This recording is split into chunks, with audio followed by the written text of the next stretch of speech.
Welcome, everyone, to After Dark. How are you doing this Monday, Ted? Kara, I am psyched. I am pumped. We got a lot of great stuff coming up on the Fixed Ops Roundtable. We have a spectacular guest tonight who I've been waiting to get on the show for a long time. And how are you doing? I'm good. Got to go home this weekend, so I'm feeling a little rejuvenated, excited for the next Fixed Ops Roundtable. So things are going good. Things are going very good. And, as we get started here today, and by the way, we're live, right? I think so. I hope we are. All right. So our guest tonight will be Randy Brenckman. We're going to bring him in here shortly, and we'll be taking any questions that you have. Randy will be taking those questions as well. And of course, I want to thank our sponsor, Kara, for tonight's show. Yes. BG Products, Partners Beyond Products. Thank you so much, BG, for sponsoring everything that we do. We wouldn't be able to do this without you guys.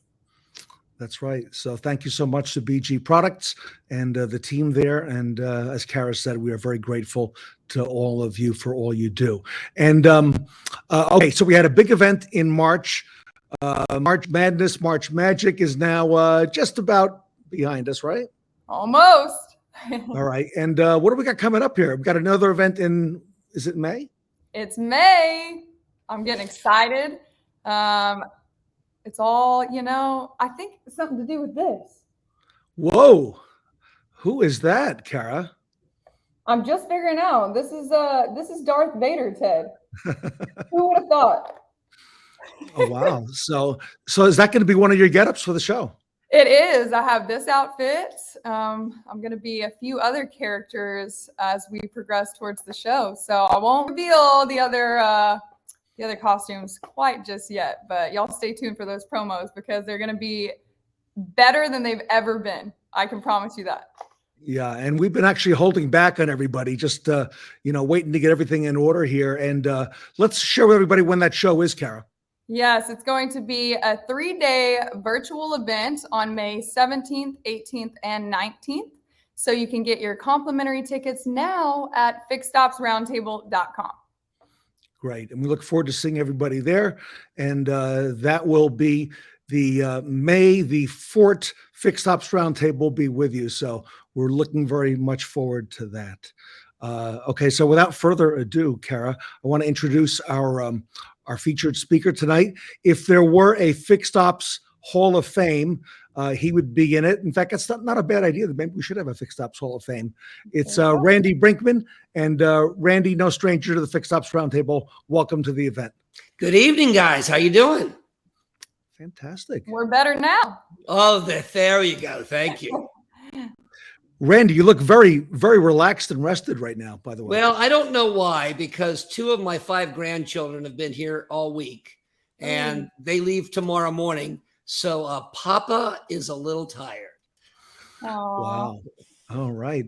And we got some viewers on here, and I think you know this fella here, Tully, is it Williams? I believe it is Tully Williams. Absolutely. Great guy, great friend of ours. We've known Tully for a very, very long time. He's going to be on our After Dark show here soon, too. Yeah, Tully's coming up here in a couple of weeks, Randy. He told me today. I was talking to him on the phone a little while ago. Oh, wow. And Michael Walden says, guys, your screen is locked up and displaying Kerry Wise. What? Wow. I don't see that, Mike Walden. Wow. I don't look like Kerry, I don't believe. Okay. I'm going to go look myself. All right. And Tully says here that Randy is the man. So thank you, Tully. How you doing, partner? Yeah. So we all already know all of that. So Randy, you and Kim did a great segment on the last show, and you kind of turned things around with that Ask the Expert segment. So I know we're going to have you coming up on the next show as well. And tell us a little bit about what you've been up to and what you got going. Well, it's another day in the neighborhood in the automobile business. We're always working with our clients. We're very blessed with a lot of good clients. We really got into something called Power Hour right now, and we set up with different dealer groups and so forth, and even with a large DMS provider. And we primarily right now do it 2 days a week, Mondays and Fridays.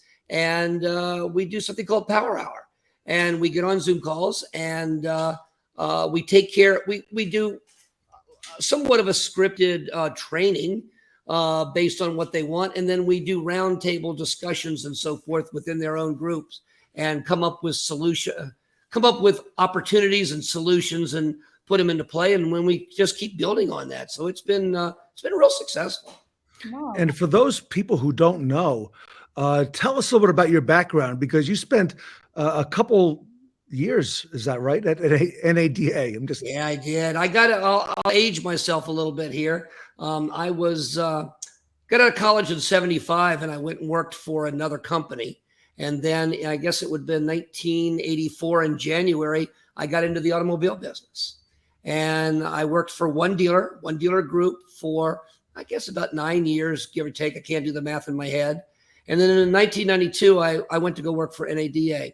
When I worked for the dealer group, my dealer actually put me through the academy. So when I became employed at NADA, I was the only instructor that was also a student there, had been a student. So I had a different perspective, I guess, of what's going on. So I was at NADA from 92 until April the 15th of 2010. And now this is the dealer academy, right? Oh yeah. I was connected with the dealer academy. I had a lot of titles.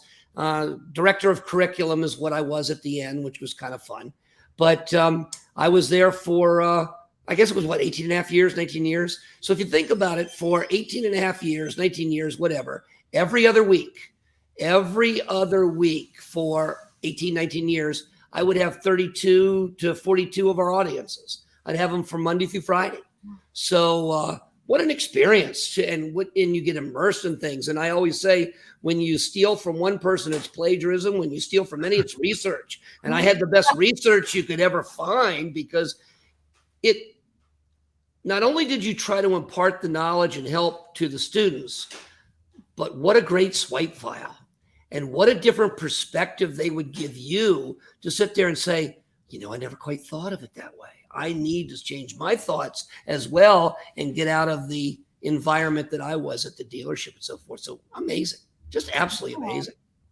And that's why so many dealers know you to this day. Is that right? Yeah, I spoke at all for 17 years, I guess. Every year I would speak at the convention. I was one of the workshop speakers and so forth. So yeah, you just got to know so many great people in our industry. And so it was kind of cool. All right. So since this is a really rare opportunity to have someone with your expertise, Randy, on the show, I got to ask you some serious fixed ops questions that I think are pertaining to the industry right now. And among those is all this conversation about EVs, electric vehicles, and,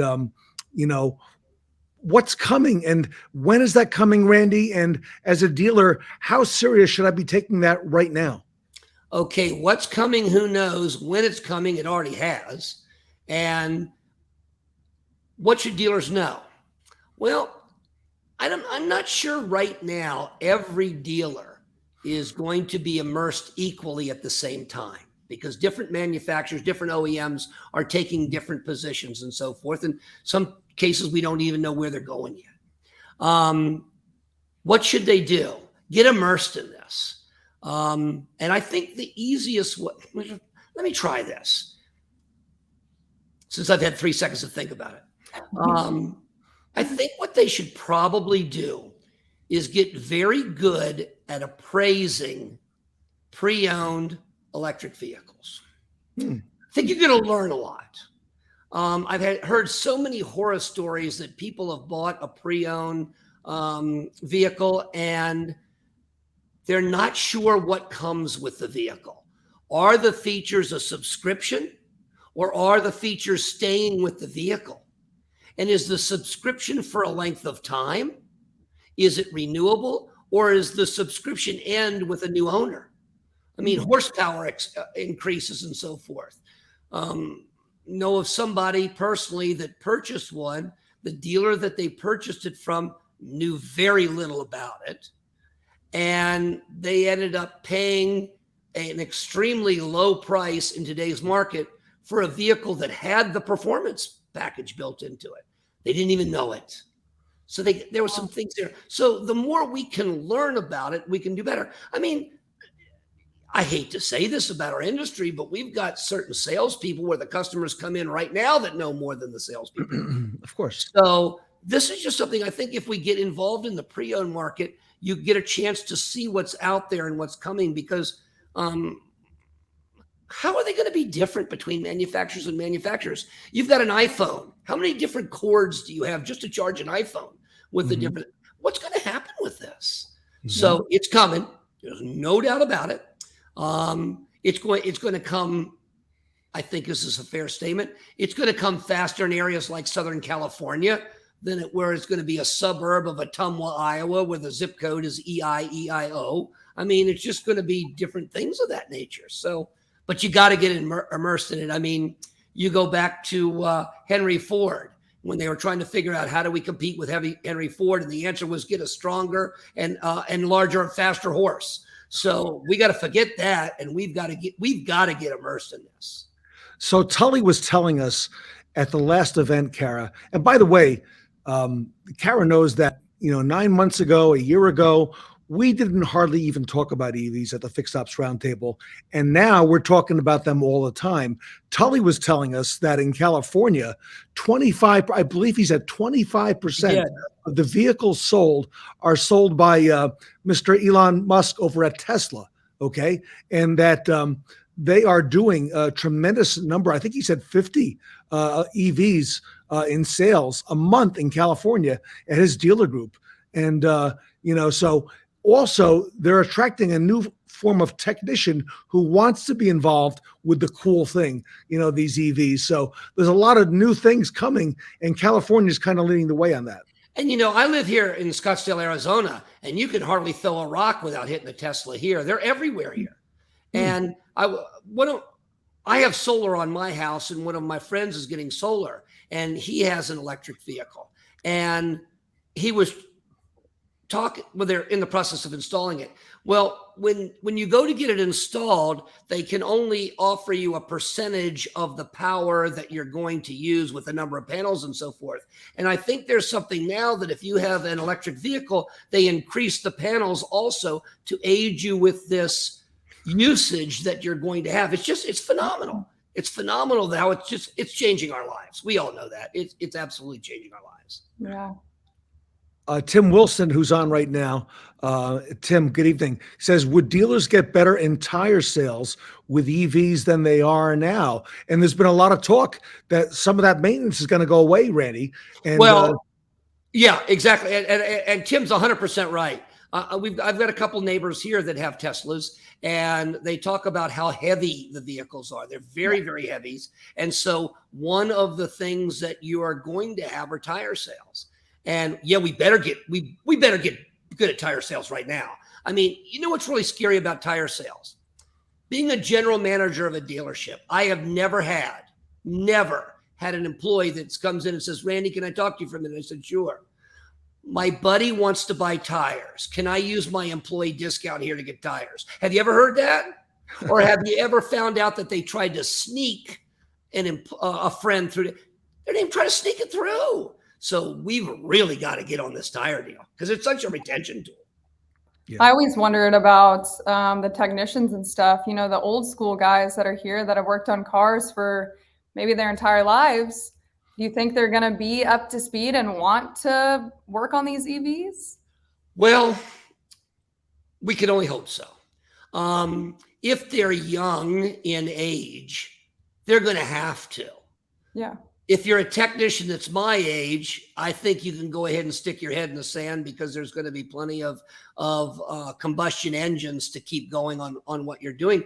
But Kara, if you just think about the last, 5 years, think about all of the electronics that are on these vehicles with lane departure and radar cruise controls that are on the inexpensive cars today, which you'd only find on the ultimate luxury cars. I mean, they've had to do that now.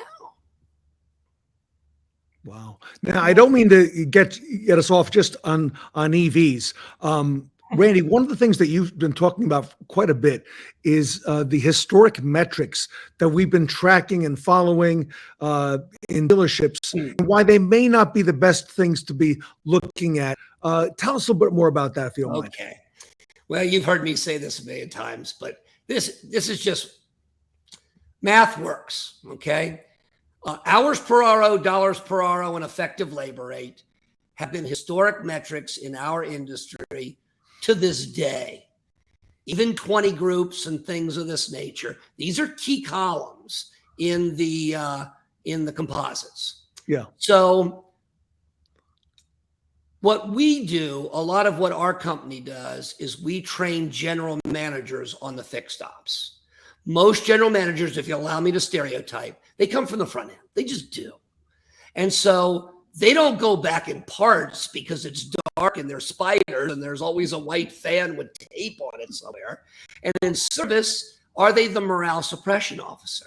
Because all they know are looking at the metrics of hours per RO, dollars per hour, and effective labor rate. I mean, we even have pay plans with accelerators around those. Well, I say tongue in cheek, but I'm really serious about the math. If you want to raise your effective labor rate and your hours per RO, it's really simple.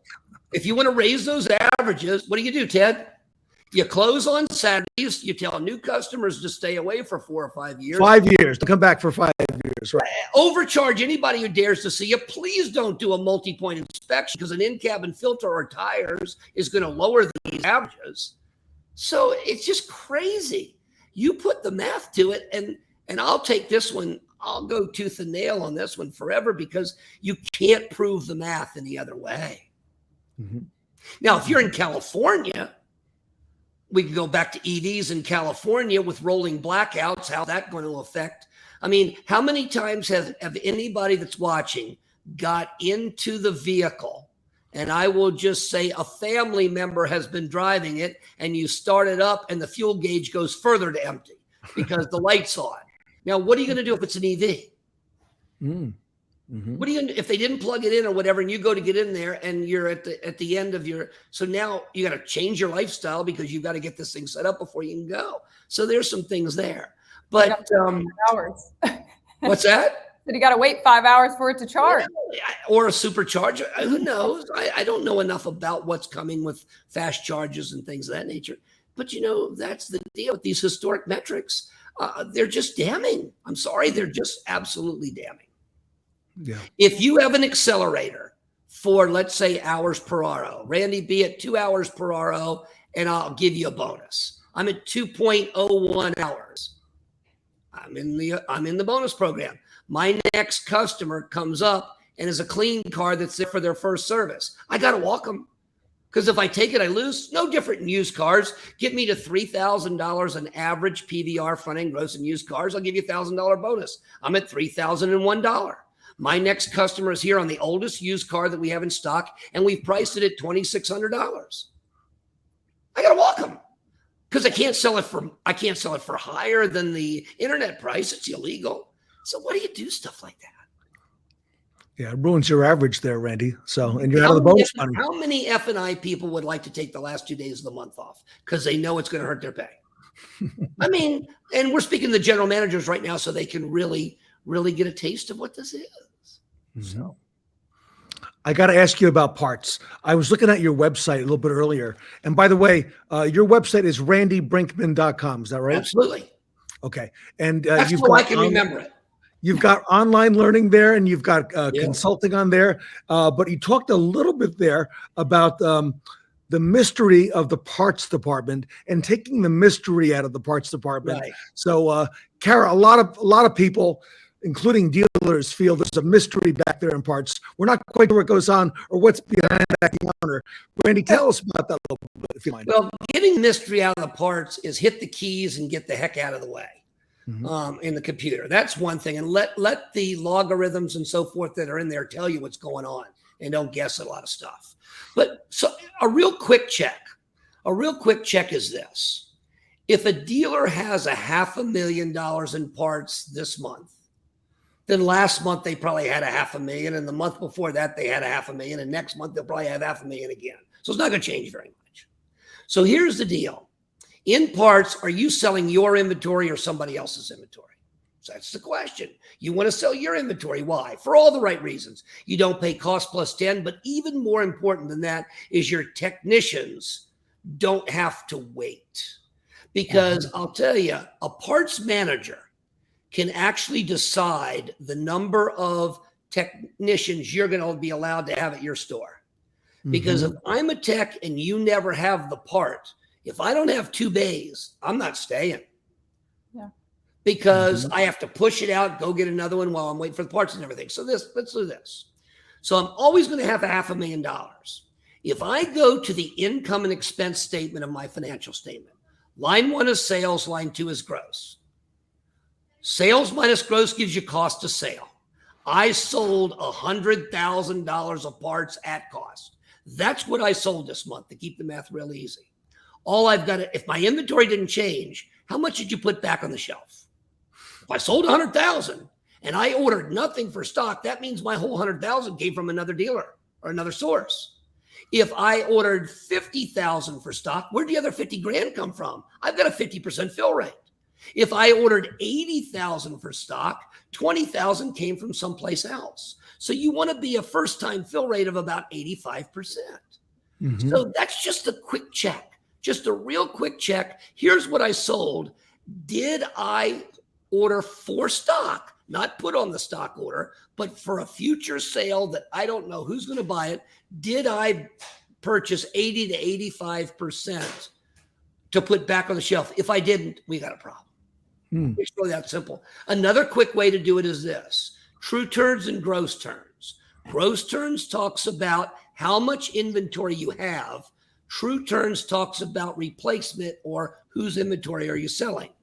If those two numbers are not real close together, you have a problem. If they're apart, you either have too much inventory or you're buying somebody else's inventory. It can only be that. So if your gross turns are 6 and your true turns are 5, you're probably in pretty good shape. If your gross turns are 6, if your gross turns are 6 and your true turns are 3, you got a 50% fill rate. So there's there's gonna be a test at the end, all right? Just so you know. This is just, and I know, and it's not like a science, Randy. Wow. It's not confusing if you sit down and look at the math. Yeah. And once you get it, you say, wow, it's really that easy? And it really is. Wow. And Randy, you really got it down to a science. Okay. And that's why I think a lot of people in our industry, you know, are all ears and they listen to what you have to say, because you truly understand how one thing affects another and so on and so forth. I know Kara's got a question. Let me give you one little other piece. Okay. One of the easiest things you can do, Kim's up. One of the easiest things that you can do. She's taking a chip bag and crumbling up in front of you. So we are truly live. One of the things that you can do is, what did you have carryover? What vehicle did you carry over for parts? Yeah. That's the moment of truth. Why did I not have the part on the shelf? So all you have to do the next day, because you got to let the computer reset itself, is pull up the part, research the part number. Number 1, did they track a lost sale for that particular part? We can talk about that. Number 2, how many months did you have demand? And I'm going to tell you right now, if you've had 3 or more months worth of demand, somebody is saying no on the stock order. Why? And that'll tell you a lot right there. Yeah. Wow. See, I did that so Kara can't ask me too many questions. I think I still have one for you. Go. All right. I told Ted earlier I did a little creep in on you. I kind of felt my ears burning, so I didn't know what that was. And I want to know, when is the last time you did something for the first time? I am so glad Darius Rucker finally made a song out of that. But I think that is so. I think that is so appropriate to management, and we use that a lot in our training. You know, you're good at what you do, or you wouldn't be here. And I think the reason you're in training is not so much for what you've done in the past, of what people can see for you in the future. So nobody really likes change. So when's the last time you did something for the first time? And if you can't answer that, you got to sit there and say, well, the way in which you've done things has gotten you to where you are. I just want to know if it's keeping you there, because our business is constantly changing. And if you're not willing to do that, I mean, a simple thing that we do in our sessions is we take an apple. And I say, okay, if I cut an apple in half, you get 2 halves. But if I cut an apple in half and you take a look at, what do you see? And they say, we see the seeds in the core. I said, exactly, because it's in the, and they say middle, exactly. But I said, I told you to cut it in half. Now, if I gave you an apple and a knife and asked you to cut it in half, almost everybody will do it vertically. But then I asked a question. I said, your answer's got 3 letters in it. Can I cut it horizontally and still get 2 halves? And they say, well, of course. I said, what will you see? And they say the same thing. And I go, that's because you're guessing. But if you cut the apple this way and look, you'll see a star. And a mind once changed by a mind once stretched by a new idea never will return to its original dimensions. So if you can get them to think of something differently, say, your way is a way, my way is a way, but it's not the only way. Let me show you some bullets in your gun that use them accordingly when you can. So that's where I come up with, when's the last time you did something for the first time? Because if you don't, people are passing you by. Yeah. Your competition is really passing you by. Very true. I got to use this opportunity, Randy. One last question for you. What should our audience, dealers and managers, be concerned about now in fixed operations? If there was one area or one thing to focus on for this year, whether it is or is not EVs or parts or the metrics, what do you think we should be concerned about? That's interesting that you could ask that, because that was one of my power hours this morning. And what I said, how did not your month go? How did your first quarter go? Think about this, folks. We're through our first quarter already. Yeah. And they said that our warranty is down. Our warranty is really, really down. I said, really? I said, it's going to go further down, because look at the millions of cars we have not been selling because of supply chain. So what do you think it's going to be like in 2 or 3 years? So, a year ago, we were trying to get dealers to buy as many 1-year-old, 2-year-old of their brand as they could. Don't worry about your front end gross. Get the F&I, get a trade, but get this car in your area of responsibility so you can take the warranty a little further. So I asked him, what are you doing? And of course, total hours a day is everything. And so we're doing more with our customer pay work. I said, okay, well, you obviously don't want to sell them things that you don't need. So I said, so how do you greet your guests? Well, one of the things that I think we can do right now is just ask you, Kara, Ted, appreciate you're here today. You go through your concern. We do the walk around and everything. And then I ask one simple question. This current vehicle that you have, is this going to be a short-term vehicle for you, or is this going to be a long-term vehicle for you? And everybody on my Zoom call this morning with this dealer group says majority of the people right now are looking long-term because they're waiting to see what happens with the supply chain.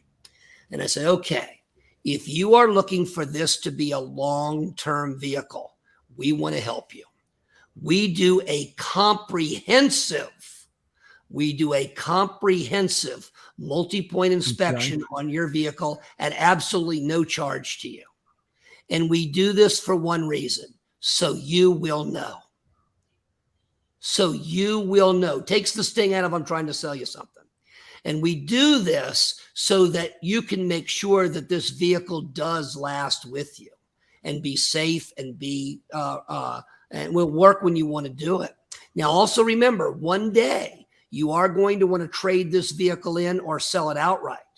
By having all the records of all the maintenance and everything, this will help you protect that asset and probably make it work a little bit more. Now, if they say short-term vehicle, it's going to be a short-term vehicle. Okay, let me ask if you can do me a favor, I can do a favor for you. I'd like to introduce you to one of our sales staff, our sales manager. Here at our dealership right now, because of the supply chain, we have turned into more brokers. We have turned into more of a broker than a sales. So I'd like you to let them know what you are looking for and so forth, so they can begin a search for you to get you exactly what you want at the most competitive price. I think that just takes a lot of the sting out. And that can start in the service drive by simply asking one question. Is this going to be a short-term vehicle or a long-term? And then pictures and videos. You've got to do pictures and videos if you want to be successful with same-day selling. But I think that's what they need to concentrate on. Yeah, love it. And I agree with you with the supply chain. I think most everyone is thinking longer term. Not everybody. Like Kara, for example, she burns through these cars really quick, okay, with the mileage and all. But everybody else, I would think, would be thinking longer term, with the cars. Well, everybody will think longer term until something happens. If there's a kerfuffle, you can't get parts. If somebody decides to run a red light, not in your favor, you're going to have to do something. Yeah. You're going to have to do something. So for today, right now, I think you've got to take care of your guests, especially in California, because you got unapplied time. And at the same time, you've got to be thinking about EVs and things of that nature, because you've got to be looking past today and you've got to be looking into the future of where you're going to go. I know you're headed out to Longo Toyota shortly this month. And next week. We'll be there for 2 weeks. You're going to see Greg, you're going to see Doug, and you're going to see the team out there. Yes. I'd love to have you back on the show and do an Ask the Expert while you're out there and get you on the next show. Now, Randy, for our audience who wants to reach you and find out more, tell us the best way to get a hold of you. My email is pretty simple. It's randy@randybrenckman.com. Now, I'll say it slow. If you want to call me direct, I'm an owner of my company that answers his own phone. So my cell number is 703-300-2379.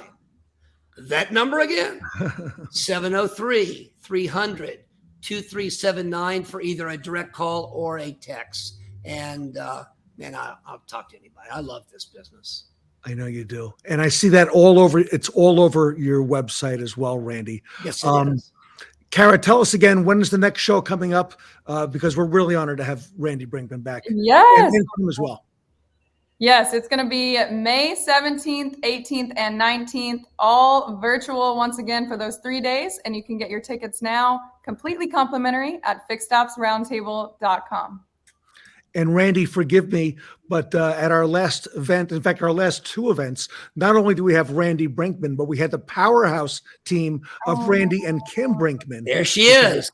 Answering the question. So I expect both of you to come back. Ted, Kim's amazing. She was a dealer. She was a single point dealer in the Chicagoland area. And we teamed up not only in business, but in life.